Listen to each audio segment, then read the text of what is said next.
When Mark Carney won the Liberal leadership race and was subsequently sworn in as Prime Minister, there were a lot of people confused about how he could be Prime Minister without facing an election, but this is actually incredibly common in the Canadian system.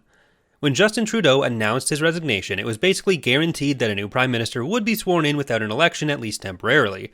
Not only is this not the first time this has happened in Canada, it's not even the first time this has happened this year. In February, the Premier of Prince Edward Island, Conservative Dennis King, resigned and was replaced by Rob Lance as an interim party leader and therefore Premier.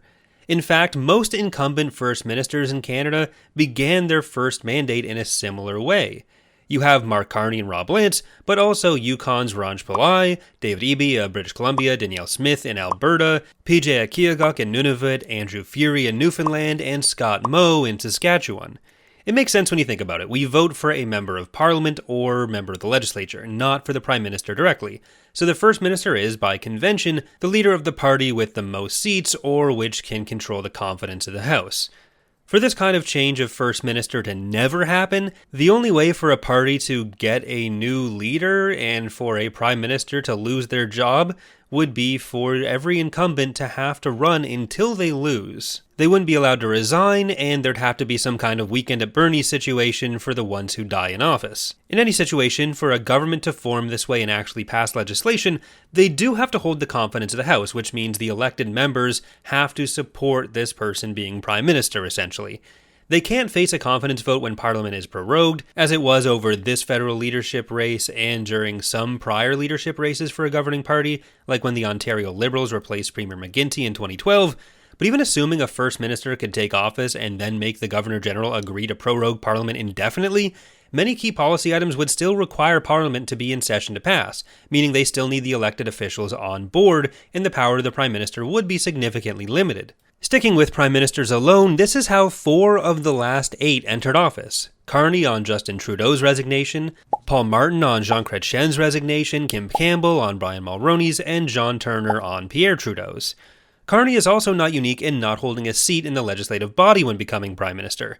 John Turner, taking over from the elder Trudeau, did not hold a seat at the time given that he had left government a few years before after conflicts with Pierre Trudeau. Like Mark Carney has now done, he fairly quickly called a general election rather than running in a by-election, which the Liberals lost to Mulroney's Conservatives, meaning that John Turner never actually sat in Parliament as Prime Minister, though he did win a seat and continued on as Liberal leader to be leader of the opposition. Provincially, Alberta Premier Danielle Smith also did not hold a seat when she became party leader, having been a Wild Rose Party MPP in 2014, and then losing her prior attempt at a nomination for the United Conservative Party in 2015. When she ran for and then won UCP leadership while they were already in government, she became Premier and held that position without a seat of her own for a month. While Carney and Turner did call elections sooner than they would have been required to without being voted down by other parties, probably inspired by improving poll numbers for their parties, several governments formed after the resignation of a sitting First Minister have continued to govern months or even years until the next scheduled election,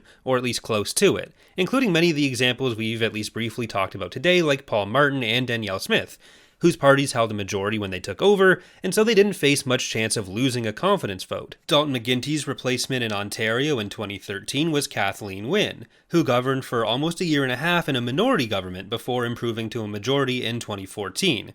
We've been focusing on more recent examples, but this has happened throughout Canadian history. Even just the second Prime Minister of Canada, Alexander Mackenzie, first formed government in the middle of a parliamentary session without a new election. The second Canadian Parliament returned more seats for John A. Macdonald's Conservatives, but small shifts in membership and Conservative scandals had lost Macdonald's Conservative coalition the confidence of the House, leading to the Liberals under Alexander Mackenzie being able to form a government. Later, the 1891 election elected members who'd be in Parliament until 1896, but this single election resulted in 5 different prime ministers. John A. Macdonald was leading the Conservative Party when they won the most seats, but he died only a few months in, getting replaced by John Abbott.